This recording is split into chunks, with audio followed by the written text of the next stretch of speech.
ಇಂದಿನ ದಿನಾಂಕ 3/8/2026. ಪ್ರಾಂತ ಮುರಳಿ ಬಾಪ್ದಾದ ಮಧುಬನ. ಮಧುರ ಮಕ್ಕಳೇ, ನೀವು ಸತ್ಯ ಸತ್ಯ ರಾಜ ಋಷಿ ರಾಜಯೋಗಿಗಳಾಗಿದ್ದೀರಿ. ನೀವು ರಾಜ್ಯ ಪದವಿಗಾಗಿ ಅವಶ್ಯವಾಗಿ ಪವಿತ್ರರಾಗಬೇಕಾಗಿದೆ. ಪ್ರಶ್ನೆ: ಯಾವ ಗಮನವು ರಾಜ್ಯ ಪದವಿಗೆ ಯೋಗ್ಯರನ್ನಾಗಿ ಮಾಡುತ್ತದೆ? ಉತ್ತರ: ಒಂದು ವೇಳೆ ವಿದ್ಯೆಯ ಮೇಲೆ ಸಂಪೂರ್ಣ ಗಮನವು ಇದೆ ಎಂದರೆ ರಾಜ್ಯ ಭಾಗ್ಯವು ಪ್ರಾಪ್ತಿಯಾಗುತ್ತದೆ.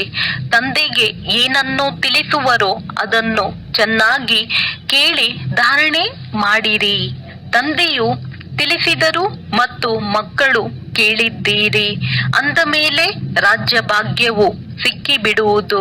ಒಂದು ವೇಳೆ ಕೇಳುವ ಸಮಯದಲ್ಲಿ ಆಕಳಿಸುತ್ತೀರಿ ಅಥವಾ ತೂಕಡಿಸುತ್ತೀರಿ, ಬುದ್ಧಿಯು ಅಲೆದಾಡುತ್ತದೆ ಎಂದರೆ ರಾಜ್ಯ ಪದವಿಯನ್ನು ಕಳೆದುಕೊಳ್ಳುವಿರಿ.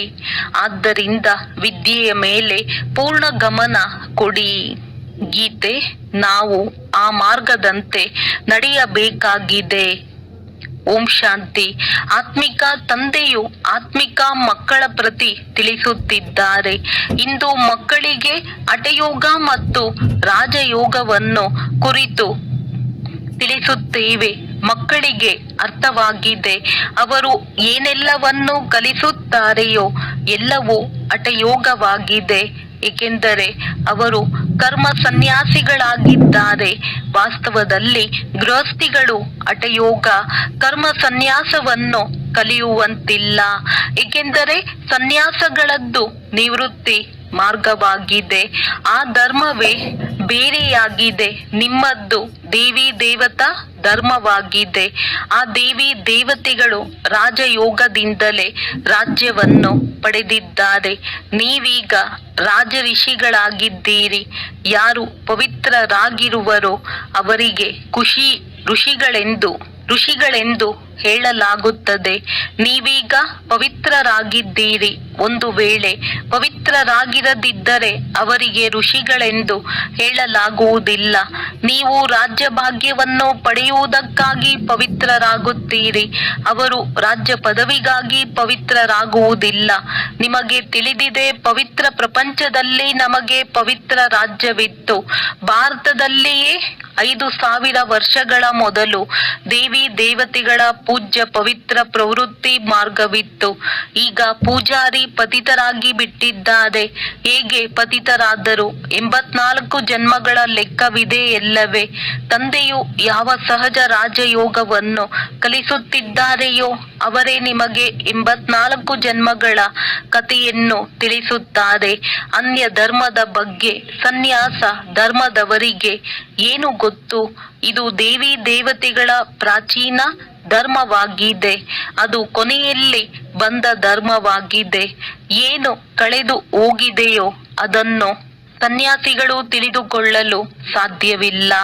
ಯಾವುದು ಕೊನೆಯಲ್ಲಿ ಅವರ ಕಣ್ಮುಂದೆ ಕಾಣುವುದೋ ಅದನ್ನು ತಿಳಿಸುತ್ತಾ ಹೋಗುತ್ತಾರೆ. ನಿಮಗೆ ತಿಳಿದಿದೆ, ಹಠಯೋಗಗಳು ಅನೇಕ ಪ್ರಕಾರವಾಗಿದೆ. ದ್ವಾಪರದಿಂದ ಭಕ್ತಿ ಮಾರ್ಗದ ಜೊತೆಗೆ ಹಠಯೋಗವು ಆರಂಭವಾಗುತ್ತದೆ. ಈಗ ಇದು ರಾಜಯೋಗವಾಗಿದೆ. ಆ ಹಠಯೋಗವನ್ನು ಪ್ರತಿ ಜನ್ಮದಲ್ಲಿಯೂ ಕಲಿಯುತ್ತಾ ಬಂದಿದ್ದಾರೆ. ರಾಜಯೋಗವನ್ನು ನೀವು ಇದೊಂದು ಜನ್ಮದಲ್ಲಿಯೇ ಕಲಿಯುತ್ತೀರಿ. ಅವರಂತೂ ಪ್ರತಿ ಜನ್ಮದಲ್ಲಿ ಪುನರ್ಜನ್ಮವನ್ನು ತೆಗೆದುಕೊಂಡು ಹಠಯೋಗವನ್ನು ಕಲಿಯಲೇಬೇಕಾಗಿದೆ. ನೀವು ರಾಜಯೋಗವನ್ನು ಕಲಿಯಲು ಪುನರ್ಜನ್ಮವನ್ನು ತೆಗೆದುಕೊಳ್ಳಬೇಕಾಗುವುದಿಲ್ಲ. ನೀವು ಕೇವಲ ಈ ಸಂಗಮದಲ್ಲಿಯೇ ರಾಜಯೋಗವನ್ನು ಕಲಿಯುತ್ತೀರಿ. ರಾಜ್ಯವು ಪ್ರಾಪ್ತಿಯಾಯಿತು. ಸ್ವರ್ಗವಾಯಿತೆಂದರೆ ಮತ್ತೆಲ್ಲ ಧರ್ಮಗಳು ಸಮಾಪ್ತಿಯಾಗುತ್ತವೆ. ನೀವು ರಾಜ ಋಷಿಗಳಾಗಿದ್ದೀರಿ. ರಾಧೆ ಕೃಷ್ಣರೂ ಸಹ ಪವಿತ್ರರಲ್ಲವೇ? ಪವಿತ್ರರಿಗೆ ಮಹಾತ್ಮರೆಂತಲೂ ಹೇಳುತ್ತಾರೆ. ಮಹಾತ್ಮರು ಪವಿತ್ರರಾಗಿರುತ್ತಾರೆ. ನೀವು ಸಹ ಈಗ ಮಹಾತ್ಮರು ಅಥವಾ ರಾಜ ಋಷಿಗಳಾಗಿದ್ದೀರಿ. ಮಹಾತ್ಮ ಅರ್ಥಾತ್ ಪವಿತ್ರ, ಮಹಾನ್ ಆತ್ಮ.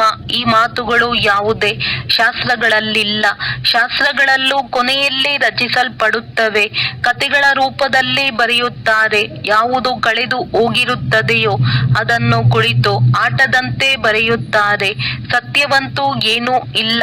ಈಗ ತಂದೆಯು ಮಕ್ಕಳಿಗೆ ಸನ್ಮುಖದಲ್ಲಿ ಓದಿಸುತ್ತಾರೆ. ನಂತರ ಇವರದ್ದು ಚರಿತ್ರೆಯಾಗುತ್ತದೆ. ಯಾದವರು, ಕೌರವರು, ಪಾಂಡವರಿದ್ದರು ಅಂದ ಮೇಲೆ ಅವಶ್ಯವಾಗಿ ಸಂಗಮದಲ್ಲಿಯೇ ಇರಲು ಸಾಧ್ಯ. ಸಂಗಮ ಯುಗದ ಚರಿತ್ರೆಯನ್ನು ಅವರು ಬರೆದಿದ್ದಾರೆ. ಹಬ್ಬಗಳೆಲ್ಲವೂ ಈ ಸಂಗಮ ಯುಗದ್ದಾಗಿದೆ. ರಕ್ಷಾ ಬಂಧನವೂ ಸಹ ಪವಿತ್ರತೆಯ ಮೇಲಿದೆ. ನಂತರದಲ್ಲಿ ಅದರ ನೆನಪಾರ್ಥವೂ ನಡೆಯುತ್ತದೆ. ಇಲ್ಲಿ ತಂದೆಯು ಎಲ್ಲರನ್ನೂ ಪವಿತ್ರರನ್ನಾಗಿ ಮಾಡಿ ಪ್ರತಿಜ್ಞೆ ಮಾಡಿಸುತ್ತಾರೆ. ಸಿಖ್ಖರು ಕಂಕಣವನ್ನು ಧರಿಸುತ್ತಾರೆ, ಅದು ಸಹ ಪವಿತ್ರತೆಯ ಸಂಕೇತವಾಗಿದೆ. ಹಿಂದೂ ಜನರು ಜನಿವಾರವನ್ನು ಧರಿಸುತ್ತಾರೆ, ಅದು ಸಹ ಪವಿತ್ರತೆಯ ಸಂಕೇತವಾಗಿದೆ. ಆದರೆ ಅವರು ಪವಿತ್ರರಾಗಿರುವುದಿಲ್ಲ. ಶ್ರೀರಕ್ಷೆಯನ್ನು ಕಟ್ಟಿಸಿಕೊಳ್ಳುತ್ತಾರೆ, ಆದರೆ ಅರ್ಥವನ್ನು ತಿಳಿದುಕೊಂಡಿಲ್ಲ. ಇಂದಿನ ಕಾಲದಲ್ಲಿ ಬ್ರಾಹ್ಮಣರು ಶ್ರೀರಕ್ಷೆಯನ್ನು ಕಟ್ಟುತ್ತಿದ್ದರು, ಆದರೆ ಈಗ ಸಹೋದರಿಯು ಸಹೋದರನಿಗೆ ಶ್ರೀರಕ್ಷೆಯನ್ನು ಕಟ್ಟುತ್ತಾಳೆ. ಅದಕ್ಕಾಗಿ ಸಹೋದರನು ಹಣ ಕೊಡುತ್ತಾರೆ. ಇದೆಲ್ಲವೂ ಈಗ ಫ್ಯಾಷನ್ ಬಂದಿದೆ. ವಾಸ್ತವದಲ್ಲಿ ಇದು ಪವಿತ್ರತೆಯ ಮಾತಾಗಿದೆ. ತಂದೆಯು ತಿಳಿಸುತ್ತಾರೆ, ಮಕ್ಕಳೇ, ಕಾಮ ಮಹಾಶತ್ರುವಾಗಿದೆ. ಆ ಬ್ರಾಹ್ಮಣರು ಈ ರೀತಿ ತಿಳಿಸುವುದಿಲ್ಲ. ಈಗ ಬೇಅದ್ದಿನ ನಾವು ಪವಿತ್ರರಾಗಿರುತ್ತೇವೆ ಎಂದು ವಿಕಾರದಲ್ಲಿ ಹೋಗುವುದಿಲ್ಲವೆಂದು ಪ್ರತಿಜ್ಞೆ ಮಾಡಿರಿ. ತಾವು ಬಂದು ಪತಿತರನ್ನು ಪಾವನ ಮಾಡಿ ಎಂದೇ ನನ್ನನ್ನು ಕರೆಯುತ್ತೀರಿ. ಸತ್ಯ ತ್ರೇತಾ ಯುಗದಲ್ಲಿ ಯಾರೂ ಕರೆಯುವುದಿಲ್ಲ. ಅದು ರಾಮರಾಜ್ಯ, ಇದು ರಾವಣ ರಾಜ್ಯವಾಗಿದೆ. ರಾಮರಾಜ್ಯದಲ್ಲಿ ಪಂಚವಿಕಾರಗಳಿರುವುದಿಲ್ಲ. ಯಥಾ ರಾಜ ರಾಣಿ ತಥಾ ಪ್ರಜಾ. ಈಗ ನೀವು ಮಕ್ಕಳೇ ತಿಳಿದುಕೊಂಡಿದ್ದೀರಿ. ನಾವು ತಂದೆಯಿಂದ ಸ್ವರ್ಗದ ರಾಜ್ಯ ಭಾಗ್ಯವನ್ನು ತೆಗೆದುಕೊಳ್ಳುತ್ತಿದ್ದೇವೆ. ಈ ನರಕದಿಂದ ಖಂಡಿತವಾಗಿಯೂ ಹೋಗಬೇಕಾಗಿದೆ. ಪಾವನರನ್ನಾಗಿ ಮಾಡಿ ಸ್ವರ್ಗದಲ್ಲಿ ಕರೆದುಕೊಂಡು ಹೋಗಲು ಬಂದಿದ್ದಾರೆ ಅಂದ ಮೇಲೆ ನಾವೇಕೆ ಪಾವನರಾಗಬಾರದು? ಅವರದ್ದು ಅನೇಕ ಪ್ರಕಾರದ ಹಠಯೋಗಗಳಿದೆ. ಜೈಪುರದ ಮ್ಯೂಸಿಯಂನಲ್ಲಿ ಹೋಗಿ ನೋಡಿರಿ, ಎಷ್ಟೊಂದು ಪ್ರಕಾರದ ಹಠಯೋಗಿಗಳ ಚಿತ್ರವಿದೆ. ಅದರಿಂದ ಆಗುವುದೇನೂ ಇಲ್ಲ. ಇನ್ನು ಏಣಿಯನ್ನು ಕೆಳಗಿಳಿಯುತ್ತಲೇ ಹೋಗುತ್ತಾರೆ. ತಂದೆಯು ತಿಳಿಸಿದ್ದಾರೆ, ಭಾರತವು ಯಾವಾಗ ಪತಿತವಾಗುತ್ತದೆಯೋ, ರಾವಣನ ರಾಜ್ಯವಾಗುತ್ತದೆಯೋ, ಆಗ ಧರಣಿಯು ಅಲುಗಾಡತೊಡಗುತ್ತದೆ. ಚಿನ್ನದ ಮೆಹಲುಗಳೆಲ್ಲವೂ ಕೆಳಗಡೆ ಹೊರಟು ಹೋಗುತ್ತವೆ. ಮೆಹಲು ಮೊದಲಾದವುಗಳನ್ನು ಯಾರೂ ಲೂಟಿ ಮಾಡಲಿಲ್ಲ. ಆ ಇಸ್ಲಾಮಿಗಳು ಕೇವಲ ಮಂದಿರಗಳನ್ನು ಲೂಟಿ ಮಾಡಿದ್ದಾರೆ. ಕೆಲವು ಚಿನ್ನಾಭರಣಗಳನ್ನು ತೆಗೆದುಕೊಂಡು ಹೋಗಿದ್ದಾರೆ. ಆಭರಣಗಳ ಆಸಕ್ತಿ ಎಲ್ಲರಿಗಿಂತ ಹೆಚ್ಚು ಆಸಕ್ತಿ ನಿಮಗಿದೆ. ನೀವು ಸ್ವರ್ಗದಲ್ಲಿ ಬರುತ್ತಿದ್ದಂತೆಯೇ ಆಭರಣಗಳನ್ನು ಧರಿಸುತ್ತೀರಿ, ರಾಜ್ಯಭಾರ ಮಾಡುತ್ತೀರಿ. ಅನ್ಯ ಧರ್ಮದವರು ಬರುತ್ತಿದ್ದಂತೆಯೇ ರಾಜ್ಯಭಾರ ಮಾಡುವುದಿಲ್ಲ. ನೀವು ಬೇಹದ್ದಿನ ತಂದೆಯಿಂದ ಸ್ವರ್ಗದ ರಾಜಧಾನಿಯ ಆಸ್ತಿಯನ್ನು ಪಡೆಯುತ್ತೀರಿ ಅಂದಾಗ ತಂದೆಯು ಕುಳಿತು ಇದೆಲ್ಲವನ್ನು ತಿಳಿಸುತ್ತಾರೆ. ಇವರು ಗೀತೆಯನ್ನು ಓದಿ ತಿಳಿಸುವುದಿಲ್ಲ. ಗೀತೆಯಲ್ಲಿ ಏನೆಲ್ಲವನ್ನು ಓದಿ ಬರೆದಿದ್ದಾರೆಯೋ ಅದೆಲ್ಲವನ್ನು ನಾನು ಹೇಳಲಿಲ್ಲ. ಆ ಮನುಷ್ಯರು ನನ್ನ ಮಹಾವಾಕ್ಯಗಳನ್ನು ನಂತರದಲ್ಲಿ ಕುಳಿತು ಶಾಸ್ತ್ರಗಳ ರೂಪದಲ್ಲಿ ಬರೆದಿದ್ದಾರೆ. ನಾನು ಏನನ್ನು ತಿಳಿಸಿದ್ದೇನೋ ಅದನ್ನು ನೀವೇ ಯಥಾರ್ಥವಾಗಿ ಕೇಳಿದ್ದೀರಿ. ನಂತರ ಹೋಗಿ ರಾಜ್ಯಭಾರ ಮಾಡಿದ್ದೀರಿ. ಅಲ್ಲಿ ಈ ಜ್ಞಾನ ಇರುವುದಿಲ್ಲ. ಇಲ್ಲಂತೂ ತಂದೆಯು ಶಿಕ್ಷಕನಾಗಿ ಶಿಕ್ಷಣವನ್ನು ಕೊಡುತ್ತಾರೆ. ತಂದೆಯು ಹಿಂದಿ ಭಾಷೆಯಲ್ಲಿಯೇ ತಿಳಿಸುತ್ತಾರೆ. ಇಲ್ಲಿ ಎಲ್ಲರೂ ಹಿಂದಿ ಹೇಳುತ್ತಿರುತ್ತಾರಲ್ಲವೇ? ಯಾವುದು ಅವರ ಭಾಷೆಯಾಗಿರುವುದೋ ಅದನ್ನು ಹೇಳುತ್ತಿರುತ್ತಾರೆ. ವಾಸ್ತವದಲ್ಲಿ ಪ್ರಾಚೀನ ಭಾಷೆಯು ಹಿಂದಿಯಾಗಿದೆ, ಸಂಸ್ಕೃತವಲ್ಲ. ಈ ಸಂಸ್ಕೃತವು ಶಂಕರಾಚಾರ್ಯರ ನಂತರ ಬಂದಿರುವುದಾಗಿದೆ. ಯಾರು ಬರುವರು ಅವರು ತಮ್ಮ ಭಾಷೆಯನ್ನು ಪ್ರಚಲಿತ ಮಾಡುತ್ತಾರೆ. ತಂದೆಯು ಗೀತೆಯನ್ನು ಸಂಸ್ಕೃತದಲ್ಲಿ ತಿಳಿಸಲಿಲ್ಲ. ಗುರುನಾನಕರದ್ದು ತಮ್ಮದೇ ಆದ ಗ್ರಂಥವಿದೆ. ಅವರು ಸಿಖ್ ಧರ್ಮವನ್ನು ಸ್ಥಾಪನೆ ಮಾಡಿದ್ದರು. ಅವರನ್ನೂ ಸಹ ಅವತಾರವೆಂದು ತಿಳಿಯುತ್ತಾರೆ. ಅವರಲ್ಲಿ ರಾಜರು ಇರುತ್ತಾರೆ. ಸನ್ಯಾಸಿಗಳಲ್ಲಿಯೂ ರಾಜ್ಯಭಾರ ಇರುವುದಿಲ್ಲ. ತಂದೆಯು ತಿಳಿಸಿದ್ದಾರೆ, ಬುದ್ಧ, ಕ್ರೈಸ್ಟ್ ಮೊದಲಾದವರು ಮೊದಲು ಗೃಹಸ್ಥಿ ಆತ್ಮ ಆಗಿದ್ದರು. ಗೃಹಸ್ಥಿ ಪತಿತ ಆತ್ಮರಂತೂ ಧರ್ಮ ಸ್ಥಾಪನೆ ಮಾಡಲು ಸಾಧ್ಯವಿಲ್ಲ. ಆದ ಕಾರಣ ಅವರಲ್ಲಿ ಸಮಯ ಅನುಸಾರ ಪವಿತ್ರ ಆತ್ಮವು ಪ್ರವೇಶ ಮಾಡಿತು. ಆಗ ಅವರು ಧರ್ಮ ಸ್ಥಾಪನೆ ಮಾಡಿದ್ದರು. ಅನ್ಯ ಧರ್ಮಗಳು ಭಿನ್ನ ಭಿನ್ನ ಪ್ರಕಾರದಲ್ಲಿದೆ. ಅವರು ಬಂದು ತಮ್ಮ ಚಿಕ್ಕ ಮಠ ಪಂಥಗಳನ್ನು ಸ್ಥಾಪನೆ ಮಾಡುತ್ತಾರೆ. ವೃಕ್ಷದ ಚಿತ್ರದಲ್ಲಿಯೂ ತೋರಿಸಿದ್ದಾರಲ್ಲವೇ ಅಂದಾಗ ಹಠಯೋಗ ಮತ್ತು ರಾಜಯೋಗದಲ್ಲಿ ಬಹಳ ಅಂತರವಿದೆ. ಈ ಮಾತುಗಳನ್ನು ತಿಳಿದುಕೊಳ್ಳಬೇಕಾಗಿದೆ. ಯಾರಿಗೆ ಇವು ಅರ್ಥವಾಗುವುದಿಲ್ಲವೋ ಅವರು ತೂಕಡಿಸುತ್ತಾ ಇರುತ್ತಾರೆ ಅಥವಾ ಆಕಳಿಸುತ್ತಾ ಇರುತ್ತಾರೆ. ಇಲ್ಲಂತೂ ನಿಮಗೆ ಖಜಾನೆಯೂ ಸಿಗುತ್ತದೆ. ಬಹಳ ದೊಡ್ಡ ಸಂಪಾದನೆ ಇದೆ. ನೀವು ರತ್ನಗಳಿಂದ ಜೋಳಿಗೆಯನ್ನು ತುಂಬಿಸಿಕೊಳ್ಳುತ್ತೀರಿ. ಅಂದ ಮೇಲೆ ಇಲ್ಲಿ ಕಣ್ಣುಗಳನ್ನು ತೆರೆದು ಕೇಳಬೇಕಾಗಿದೆ. ಆಕಳಿಸುತ್ತಾ ಇರುತ್ತೀರಿ ಅಥವಾ ಬುದ್ಧಿಯು ಹೊರಗಡೆ ಅಲೆದಾಡುತ್ತಾ ಇದ್ದರೆ ಅವರು ರಾಜ್ಯವನ್ನು ಪಡೆಯಲು ಸಾಧ್ಯವಿಲ್ಲ. ನೀವು ರಾಜ ಋಷಿಗಳಾಗಿದ್ದೀರಿ. ರಾಜ್ಯ ಭಾಗ್ಯವನ್ನು ಪ್ರಾಪ್ತಿ ಮಾಡಿಕೊಳ್ಳುವವರಾಗಿದ್ದೀರಿ. ತಂದೆಯೇ ರಾಜಧಾನಿಯನ್ನು ಸ್ಥಾಪನೆ ಮಾಡುತ್ತಾರೆ. ಶ್ರೀಕೃಷ್ಣನು ಮಾಡುವುದಿಲ್ಲ. ಕೃಷ್ಣನೂ ಸಹ ತಂದೆಯ ಆಸ್ತಿಯನ್ನು ಪಡೆದುಕೊಳ್ಳುತ್ತಾನೆ. ನಿಮ್ಮ ತಂದೆಯು ನಿರಾಕಾರನಾಗಿದ್ದಾರೆ. ಅವರಿಂದ ವಿಶ್ವದ ರಾಜ್ಯ ಪದವಿಯ ಆಸ್ತಿಯನ್ನು ಪಡೆಯುತ್ತಿದ್ದೀರಿ. ನೀವು ಎಷ್ಟೊಂದು ಸಾಹುಕಾರರಾಗಿದ್ದೀರಿ. ಇಲ್ಲಿ ಒಬ್ಬ ತಂದೆಯೇ ಬಂದು ರಾಜಯೋಗವನ್ನು ಕಲಿಸುತ್ತಾರೆ. ಅದರಲ್ಲಿಯೂ ನೀವು ತಿನ್ನಿರಿ, ಕುಡಿಯಿರಿ, ತಿರುಗಾಡಿರಿ. ಕೇವಲ ತಂದೆಯನ್ನು ನೆನಪು ಮಾಡಿರಿ. ಸಾಹುಕಾರರು ಅವಶ್ಯವಾಗಿ ಚೆನ್ನಾಗಿ ತಿನ್ನುತ್ತಾರೆ. ಅವರಂತೂ ತಮ್ಮ ಸಂಪಾದನೆಯ ಫಲವನ್ನು ತಿನ್ನುತ್ತಾರೆ. ಭಕ್ಷ್ಯ ಭೋಜನವನ್ನಾದರೂ ತಿನ್ನಿರಿ ಅಥವಾ ರೊಟ್ಟಿಯನ್ನಾದರೂ ತಿನ್ನಿರಿ, ಆದರೆ ತಂದೆಯನ್ನು ನೆನಪು ಮಾಡಿರಿ. ಬಲೆ ಏನನ್ನಾದರೂ ತಿನ್ನಿರಿ, ಹಣವಿರುವುದಾದರೂ ಏತಕ್ಕೆ? ಬಾಬಾ ಇದನ್ನು ನಿರಾಕರಿಸುವುದಿಲ್ಲ. ಕೇವಲ ತಂದೆಯೊಂದಿಗೆ ಬುದ್ಧಿಯೋಗವನ್ನು ಇಡಬೇಕಾಗಿದೆ. ಈ ರಾಜಧಾನಿಯನ್ನು ಸ್ಥಾಪನೆ ಮಾಡುವುದರಲ್ಲಿ ಯಾವುದೇ ಖರ್ಚಿಲ್ಲ. ಆ ಯುದ್ಧ ಮೊದಲಾದವುಗಳಲ್ಲಿ ಎಷ್ಟೊಂದು ಖರ್ಚಾಗುತ್ತದೆ. ವಿಮಾನಗಳಿಗಾಗಿ ಎಷ್ಟೊಂದು ಖರ್ಚಾಗುತ್ತದೆ. ಒಂದು ವೇಳೆ ಕೆಳಗೆ ಬಿದ್ದರೆ ಒಮ್ಮೆಲೆ ಸಮಾಪ್ತಿಯಾಗಿ ಬಿಡುತ್ತಾರೆ. ಎಷ್ಟೊಂದು ನಷ್ಟ ಉಂಟಾಗುತ್ತದೆ. ಆದ್ದರಿಂದ ತಂದೆಯು ತಿಳಿಸುತ್ತಾರೆ, ನಡೆಯುತ್ತಾ ತಿರುಗಾಡುತ್ತಾ ತಂದೆಯನ್ನು ನೆನಪು ಮಾಡಿರಿ. ಸ್ವದರ್ಶನ ಚಕ್ರವನ್ನು ತಿರುಗಿಸುತ್ತಾ ಇರಿ. ನಾವು 84 ಜನ್ಮಗಳನ್ನು ಪೂರ್ಣಗೊಳಿಸಿದ್ದೇವೆ. ಈಗ ವತನದ ಕಡೆ ಹೋಗಬೇಕಾಗಿದೆ. ಮನೆಗೆ ಹೋಗಿ ನಂತರ ಬಂದು ರಾಜ್ಯಭಾರ ಮಾಡುತ್ತೇವೆ. ನೀವು ಪಾತ್ರಧಾರಿಗಳಲ್ಲವೇ? ಆ ಚಲನಚಿತ್ರವು 2-3 ಗಂಟೆಗಳ ಕಾಲ ನಡೆಯುತ್ತದೆ. ಈ ಬೇಹದ್ದಿನ ನಾಟಕವು 5000 ವರ್ಷ ನಡೆಯುತ್ತದೆ. ಇದನ್ನು ಮನುಷ್ಯರೇ ತಿಳಿದುಕೊಳ್ಳಲು ಸಾಧ್ಯ. ಈ ಪ್ರಪಂಚವು ಮುಳ್ಳುಗಳ ಕಾಡಾಗಿದೆ. ವಿಕಾರದ ಮುಳ್ಳು ಅತಿ ದೊಡ್ಡ ಮುಳ್ಳಾಗಿದೆ. ಇದು ಆದಿ, ಮಧ್ಯ, ಅಂತ್ಯ ದುಃಖ ಕೊಡುತ್ತದೆ.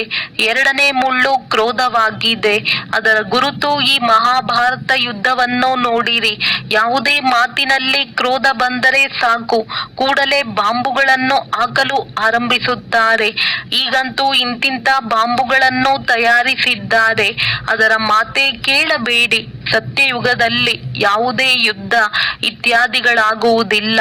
ಸಂಗಮದಲ್ಲಿ ಈ ಮಹಾಭಾರತ ಯುದ್ಧವನ್ನು ತೋರಿಸಿದ್ದಾರೆ. ಮತ್ಯಾವುದೇ ಶಾಸ್ತ್ರಗಳಲ್ಲಿ ಯುದ್ಧದ ಮಾತಿಲ್ಲ.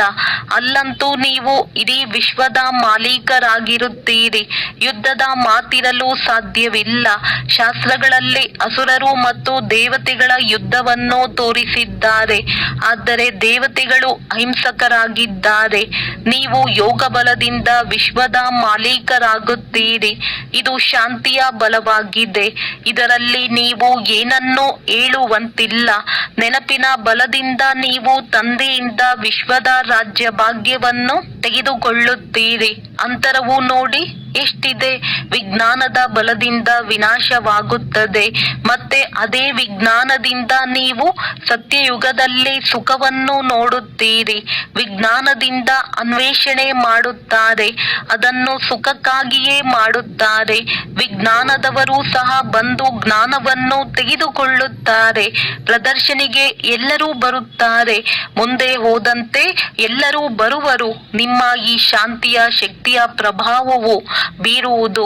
ಗೀತೆಯ ಭಗವಂತ ಯಾರು ಎಂದು ನೀವು ಪ್ರಶ್ನೆಯನ್ನು ಕೇಳುತ್ತೀರಿ. ಈ ರೀತಿ ಮತ್ಯಾರೂ ಕೇಳಲು ಸಾಧ್ಯವಿಲ್ಲ. ಎಲ್ಲಿ ಈ ಪ್ರಶ್ನೆಗಳನ್ನು ಬರೆಯುವಿರೋ ಅದರ ಜೊತೆಗೆ ಚಿತ್ರಗಳನ್ನು ಕೊಡಿ. ಗೀತೆಯ ಭಗವಂತ ಪರಮಪಿತ ಪರಮಾತ್ಮನೋ ಅಥವಾ ಶ್ರೀಕೃಷ್ಣನು ಪೂರ್ಣ 84 ಜನ್ಮಗಳನ್ನು ತೆಗೆದುಕೊಳ್ಳುತ್ತಾನೆ. ಪತಿತರಿಂದ ಪಾವನರನ್ನಾಗಿ ಮಾಡುವವರು ತಂದೆಯೇ ಆಗಿದ್ದಾರೆ. ಕೃಷ್ಣನ ಆತ್ಮವಂತೂ 84 ಜನ್ಮಗಳನ್ನು ತೆಗೆದುಕೊಂಡು ಪತಿತನಾಗಿದೆ. ಅವರಿಗೆ ತಂದೆಯು ತಿಳಿಸುತ್ತಾರೆ, ನೀವು 84 ಜನ್ಮಗಳನ್ನು ತೆಗೆದುಕೊಂಡಿದ್ದೀರಿ. ನೀವು ನಿಮ್ಮ ಜನ್ಮಗಳನ್ನು ಅರಿತುಕೊಂಡಿಲ್ಲ. ನಾವು 84 ಜನ್ಮಗಳನ್ನು ಹೇಗೆ ತೆಗೆದುಕೊಳ್ಳುತ್ತೇವೆ ಎಂಬುದನ್ನು ಪಾತ್ರಧಾರಿಗಳಿಗೆ ತಿಳಿದಿರಬೇಕಲ್ಲವೇ? ಸನ್ಯಾಸಿಗಳ ಧರ್ಮವೇ ಬೇರೆಯಾಗಿದೆ. ಭಾರತವಾಸಿಗಳಿಗೆ ತಮ್ಮ ಧರ್ಮದ ಬಗ್ಗೆ ಅರಿವಿಲ್ಲದ ಕಾರಣ ಅನ್ಯ ಧರ್ಮಗಳಲ್ಲಿ ಹೋಗುತ್ತಿರುತ್ತಾರೆ. ಯಾವ ಗುರುವಿನ ಆಶೀರ್ವಾದದಿಂದಾದರೂ ಯಾರಿಗಾದರೂ ಹಣ ಸಿಕ್ಕಿತೆಂದರೆ ಅವರ ಹಿಂದೆ ಬೀಳುತ್ತಾರೆ. ಮತ್ತೆ ದಿವಾಳಿಯಾದರೆ ಅದು ಭಗವಂತನ ಇಚ್ಛೆ ಎಂದು ಹೇಳುತ್ತಾರೆ. ಗಂಡು ಮಗುವಾಯಿತೆಂದರೆ ಬಹಳ ಖುಷಿಯಾಗುತ್ತದೆ. ಒಂದು ವೇಳೆ 10-12 ದಿನಗಳ ನಂತರ ಮಗು ಸತ್ತು ಹೋಯಿತೆಂದರೆ ಇದು ಈಶ್ವರನ ಲೀಲೆ ಎಂದು ಹೇಳುತ್ತಾರೆ. ಇವರನ್ನು ಬದುಕಿಸುವುದು ನಮ್ಮ ಕೈಯಲ್ಲಿಲ್ಲ ಎನ್ನುತ್ತಾರೆ. ಬ್ರಹ್ಮ ತಂದೆಯು ಇಂತಹ ಅನೇಕ ಉದಾಹರಣೆಗಳನ್ನು ನೋಡಿದ್ದಾರೆ. ಇಂಥವರು ಅನೇಕರಿದ್ದಾರೆ. ಇಲ್ಲಂತೂ ತಂದೆಯು ಕುಳಿತಿದ್ದಾರೆ. ತಂದೆಯು ಮಕ್ಕಳಿಗೆ ತಿಳಿಸುತ್ತಾರೆ, ಮಧುರಾತಿ ಮಧುರ ಮಕ್ಕಳೇ, ಪಾವನರಾಗಿ. ನಿಮಗೆ ನೆನಪಿದೆಯೇ, ಯಾವಾಗ ಮಹಾಭಾರತ ಯುದ್ಧವಾಗಿತ್ತೋ ಆಗ ಬಾಬಾ ನಮ್ಮನ್ನು ಈ ದುಶ್ಯಾಸನರು ಅಪವಿತ್ರರನ್ನಾಗಿ ಮಾಡುತ್ತಾರೆ, ಇದರಿಂದ ರಕ್ಷಣೆ ಮಾಡಿ ಎಂದು ದ್ರೌಪದಿಯು ಕರೆದಿದ್ದಳು. ಇದು 5000 ವರ್ಷಗಳ ಮಾತಾಗಿದೆ. ವಿಕಾರಕ್ಕಾಗಿಯೇ ಅಬಲೆಯರ ಮೇಲೆ ಅತ್ಯಾಚಾರಗಳಾಗುತ್ತವೆ. ಕೆಲವರು ಸ್ತ್ರೀಯರು ಸಹ ಈ ರೀತಿ ಇರುತ್ತಾರೆ. ಅವರು ವಿಕಾರವಿಲ್ಲದೆ ಇರಲು ಸಾಧ್ಯವಾಗುವುದಿಲ್ಲ. ಶೂರ್ಪನಖಿ ಪೂತನ ಎಂದು ಅವರ ಹೆಸರನ್ನು ಇಡಲಾಗಿದೆ. ಯಾರು ವಿಕಾರಕ್ಕಾಗಿ ತೊಂದರೆ ಕೊಡುವರೋ ಅವರು ಕಂಸ, ಜರಾಸಂಧ, ಶಿಶುಪಾಲ ಆಗಿದ್ದಾರೆ. ಇವರೆಲ್ಲರೂ ವಿನಾಶವನ್ನು ಹೊಂದಲೇಬೇಕಾಗಿದೆ. ಈ ಸಮಯದಲ್ಲಿ ಆಸುರಿ ರಾವಣ ರಾಜ್ಯವಿದೆ. ನಂತರ ಈಶ್ವರಿಯ ರಾಜ್ಯವಿರುವುದು. ಹೇಗೆ 84 ಜನ್ಮಗಳನ್ನು ತೆಗೆದುಕೊಳ್ಳುತ್ತೇವೆ ಎಂದು ನೀವು ಇಡೀ ಚಕ್ರವನ್ನು ಅರಿತುಕೊಂಡಿದ್ದೀರಿ. ಯಾವಾಗ ವಿಕಾರದಲ್ಲಿ ಹೋಗುವರೋ ಆಗ ಇದೆಲ್ಲವೂ ಮರೆತು ಹೋಗುತ್ತದೆ. ವಿಕಾರದಲ್ಲಿ ಹೋಗುವವರ ಮುಖವೇ ಬಾಡಿ ಹೋಗುತ್ತದೆ. ನಾವು ಏನು ಮಾಡಿಬಿಟ್ಟೆವು ಎಂದು ಸ್ವಯಂ ಅವರೇ ತಿಳಿದುಕೊಳ್ಳುತ್ತಾರೆ. ತಂದೆಯು ಹೇಳುತ್ತಾರೆ, ಮಕ್ಕಳೇ, ಈ ವಿಕಾರದ ಗಣಿಯಲ್ಲಿ ಬೀಳಬೇಡಿ. ಇದು ನಿಮಗೆ ಆದಿ ಮಧ್ಯ ಅಂತ್ಯ ದುಃಖವನ್ನು ಕೊಡುವಂತದ್ದಾಗಿದೆ. ಇದರಲ್ಲಿ ಬೀಳಬಾರದು. ಪ್ರತಿಜ್ಞೆ ಮಾಡಿರಿ, ನಾವೆಂದೂ ವಿಕಾರದಲ್ಲಿ ಹೋಗುವುದಿಲ್ಲ. ಭಗವಾನುವಾಚ, ಇದೇ ಕಾಮ ಮಹಾಶತ್ರುವಾಗಿದೆ. ಪ್ರತಿಯೊಂದು ಚಿತ್ರದಲ್ಲಿ ಮೊದಲು ಇದನ್ನು ಬರೆಯಿರಿ. ಜ್ಞಾನಸಾಗರ, ಪತಿತ ಪಾವನ, ಗೀತಾ ಜ್ಞಾನದಾತ, ಶಿವ ಭಗವಾನುವಾಚ. ಈ ರೀತಿ ಬರೆದಾಗ ಕೃಷ್ಣನ ಹೆಸರೇ ಹೊರಟು ಹೋಗುವುದು. ನಮಗೆ ಗೀತೆಯ ಭಗವಂತನೇ ಕುಳಿತು ಇದನ್ನು ತಿಳಿಸುತ್ತಾರೆ. ಅದೇ ಜ್ಞಾನವನ್ನು ನಾವು ತೆಗೆದುಕೊಳ್ಳುತ್ತೇವೆ. ಭಗವಂತನೇ ಬಂದು ಹೊಸ ಪ್ರಪಂಚವನ್ನು ಸ್ಥಾಪನೆ ಮಾಡುತ್ತಾರೆ. ಮತ್ತೆ ಹಳೆಯ ಪ್ರಪಂಚದ ವಿನಾಶವಾಗುತ್ತದೆ. ಇದು ರುದ್ರ ಜ್ಞಾನ ಯಜ್ಞವಲ್ಲವೇ? ಇದಕ್ಕೆ ಮೂಲ ಶಿವ ತಂದೆಯಾಗಿದ್ದಾರೆ. ರುದ್ರ ತಂದೆ ಎಂದು ಹೇಳುವುದಿಲ್ಲ. ಬಾಂಬೆಯಲ್ಲಿ ಬಬುಲನಾಥನ ಮಂದಿರವೂ ಇದೆ. ಮುಳ್ಳುಗಳಿಗೆ ಬಬುಲ ಎಂದು ಹೇಳಲಾಗುತ್ತದೆ. ಅಂದ ಮೇಲೆ ಬಬುಲನಾಥ ಎಂಬ ಹೆಸರನ್ನು ಏಕೆ ಇಟ್ಟಿದ್ದಾರೆ? ಇದನ್ನು ಯಾರು ತಿಳಿದುಕೊಂಡಿಲ್ಲ. ಚಿತ್ರವಂತೂ ಶಿವನದ್ದಾಗಿದೆ. ಬಾಕಿ ಅದಕ್ಕೆ ಅನೇಕ ಹೆಸರುಗಳನ್ನು ಇಟ್ಟು ಬಿಟ್ಟಿದ್ದಾರೆ. ಶಿವ ತಂದೆಯೇ ಬಂದು ಮುಳ್ಳುಗಳ ಕಾಡನ್ನು ಹೂದೋಟವನ್ನಾಗಿ ಮಾಡುತ್ತಾರೆ. ಅವರೇ ನಿಮ್ಮ ತಂದೆಯಾಗಿದ್ದಾರೆ. ಅವರ ಹೆಸರಾಗಿದೆ ಶಿವ. ಶಿವ ಪರಮಾತ್ಮಾಯ ನಮಃ, ಬ್ರಾಹ್ಮಣ ದೇವಿ ದೇವತಾಯ ನಮಃ ಶಬ್ದವು ಸಂಪೂರ್ಣ ಸ್ಪಷ್ಟವಾಗಿದೆ. ಆ ಪರಮಪಿತ ಪರಮಾತ್ಮನೇ ಕುಳಿತು ಈಗ ಈ ರಥದ ಮೂಲಕ ತಿಳಿಸುತ್ತಿದ್ದಾರೆ. ಹೇಗೆ ಲೌಕಿಕ ತಂದೆಯೂ ತಿಳಿಸುತ್ತಾರಲ್ಲವೇ? ಮಕ್ಕಳೇ, ನನ್ನ ಕುಲಕ್ಕೆ ಕಳಂಕ ತರಬೇಡಿ, ಯಾವುದೇ ಕೆಟ್ಟ ಕೆಲಸವನ್ನು ಮಾಡಬೇಡಿ ಎಂದು. ಅದೇ ರೀತಿ ಈ ತಂದೆಯೂ ಸಹ ಹೇಳುತ್ತಾರೆ. ಮಕ್ಕಳೇ, ವಿಕಾರದಲ್ಲಿ ಹೋಗಬೇಡಿರಿ. ಪವಿತ್ರರಾಗದೆ ಸ್ವರ್ಗದಲ್ಲಿ ಶ್ರೇಷ್ಠ ಪದವಿಯನ್ನು ಪಡೆಯಲು ಸಾಧ್ಯವಿಲ್ಲ. ನೀವು ಬಹಳ ದೊಡ್ಡ ಸಂಪಾದನೆಯನ್ನು ಮಾಡಿಕೊಳ್ಳುತ್ತಿದ್ದೀರಿ. ಉಳಿದೆಲ್ಲರೂ ಕಳೆದುಕೊಳ್ಳುತ್ತಿದ್ದಾರೆ. ಬಲೆ ಯಾರ ಬಳಿಯಾದರೂ ಪದಮದಷ್ಟಿರಬಹುದು. ದೊಡ್ಡ ದೊಡ್ಡ ಮೆಹಲುಗಳನ್ನು ಕಟ್ಟಿಸುತ್ತಿದ್ದಾರೆ. ಲಕ್ಷಾಂತರ ರೂಪಾಯಿಗಳನ್ನು ಖರ್ಚು ಮಾಡುತ್ತಾರೆ.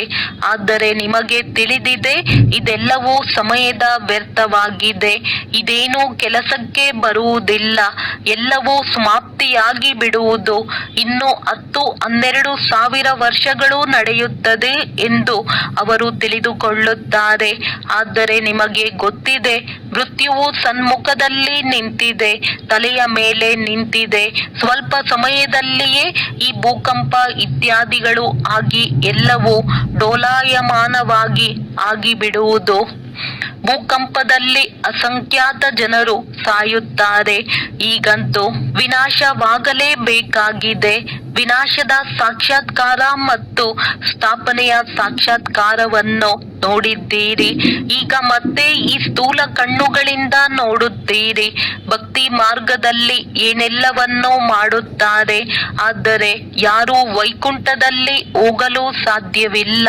ಜ್ಞಾನವಿಲ್ಲದೆ ಸದ್ಗತಿ ಇಲ್ಲ.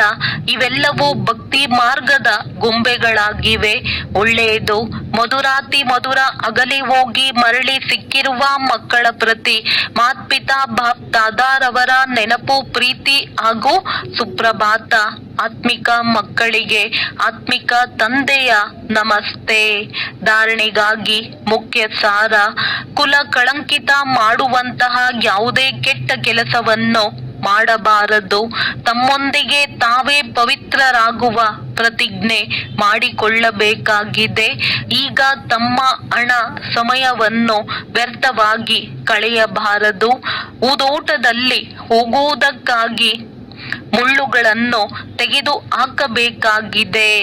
ವರದಾನ: ಅಲೌಕಿಕ ಆಟ ಮತ್ತು ಆಟಿಕೆಯೊಂದಿಗೆ ಆಡುತ್ತಾ ಸದಾ ಶಕ್ತಿಶಾಲಿ ಆಗುವಂತಹ ಅಚಲ ಅಡೋಲ ಭವ. ಅಲೌಕಿಕ ಜೀವನದಲ್ಲಿ ಮಾಯೆಯ ವಿಘ್ನಗಳು ಬರುವುದು ಸಹ ಅಲೌಕಿಕ ಆಟವಾಗಿದೆ. ಹೇಗೆ ಶಾರೀರಿಕ ಶಕ್ತಿಗಾಗಿ ಆಟವನ್ನು ಆಡಿಸಲಾಗುತ್ತದೆ, ಹಾಗೆಯೇ ಅಲೌಕಿಕ ಯುಗದಲ್ಲಿ ಪರಿಸ್ಥಿತಿಗಳನ್ನು ಆಟಿಕೆ ಎಂದು ತಿಳಿದುಕೊಂಡು ಈ ಅಲೌಕಿಕ ಆಟವನ್ನಾಡಿರಿ. ಇದರಿಂದ ಭಯ ಅಥವಾ ಗಾಬರಿಯಾಗಬಾರದು. ಸ್ವಯಂವನ್ನು ಸರ್ವ ಸಂಕಲ್ಪಗಳ ಸಹಿತವಾಗಿ ಬಾಪ್ ದಾದಾರವರ ಮೇಲೆ ಅರ್ಪಣೆ ಮಾಡುತ್ತೀರೆಂದರೆ ಮಾಯೆಯು ಎಂದಿಗೂ ಯುದ್ಧ ಮಾಡಲು ಸಾಧ್ಯವಿಲ್ಲ. ಪ್ರತಿನಿತ್ಯ ಅಮೃತ ವೇಳೆಯಲ್ಲೇ ಸಾಕ್ಷಿಯಾಗಿ ಸ್ವಯಂನ ಸರ್ವ ಶಕ್ತಿಗಳಿಂದ ಶೃಂಗರಿಸಿಕೊಳ್ಳುತ್ತೀರೆಂದರೆ ಅಚಲ ಅಡೋಲರಾಗಿ ಇರುತ್ತೀರಿ. ಸ್ಲೋಗನ್: ಪ್ರಪಂಚದ ಯಾವುದೇ ಸಮಾಚಾರವನ್ನು ಕೇಳುವುದು ಹೇಳುವುದು ಸಹ ಸ್ವಯಂನಲ್ಲಿ ಕೊಳಕನ್ನು ಜಮಾ ಮಾಡಿಕೊಳ್ಳುವುದಾಗಿದೆ.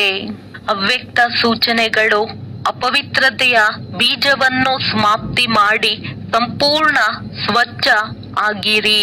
ಬಾಪ್ ದಾದಾರವರ ಮುಖ್ಯ ಆದೇಶವಾಗಿದೆ, ನಿರಂತರ ನೆನಪಿನಲ್ಲಿ ಇರಿ ಹಾಗೂ ಮನಸ್ಸು, ವಾಣಿ, ಕರ್ಮದಿಂದ ಪವಿತ್ರರಾಗಿ. ಸಂಕಲ್ಪದಲ್ಲಿಯೂ ಅಪವಿತ್ರತೆ ಅಥವಾ ಅಶುದ್ಧತೆ ಇರಬಾರದು. ಇದಕ್ಕೆ ಹೇಳಲಾಗುತ್ತದೆ ಸಂಪೂರ್ಣ ಪವಿತ್ರ. ಸಂಕಲ್ಪದಲ್ಲಿ ಒಂದು ವೇಳೆ ಹಳೆಯ ಅಶುದ್ಧ ಸಂಸ್ಕಾರಗಳು ಟಚ್ ಆಗುತ್ತದೆ, ವ್ಯರ್ಥ ಸಂಕಲ್ಪ ನಡೆಯುತ್ತದೆ ಅಥವಾ ಸ್ವಪ್ನಗಳು ಬರುತ್ತದೆ ಎಂದರೆ ಸಂಪೂರ್ಣ ಪವಿತ್ರ ಎಂದು ಹೇಳಲಾಗುವುದಿಲ್ಲ. ಹಾಗಾಗಿ ಪವಿತ್ರ ಭವ ಹಾಗೂ ಯೋಗಿ ಭವದ ಮೊದಲನೆಯ ಪಾಠವನ್ನು ಸ್ವರೂಪದಲ್ಲಿ ತೆಗೆದುಕೊಂಡು ಬನ್ನಿ. ಆಗಲೇ ತಂದೆಯ ಸಮಾನ ಹಾಗೂ ತಂದೆಯ ಸಮೀಪ ಬರುವ ಅಧಿಕಾರಿ ಆಗುವಿರಿ. ಒಳ್ಳೆಯದು. ಓಂ ಶಾಂತಿ. ಓಂ ಶಾಂತಿ.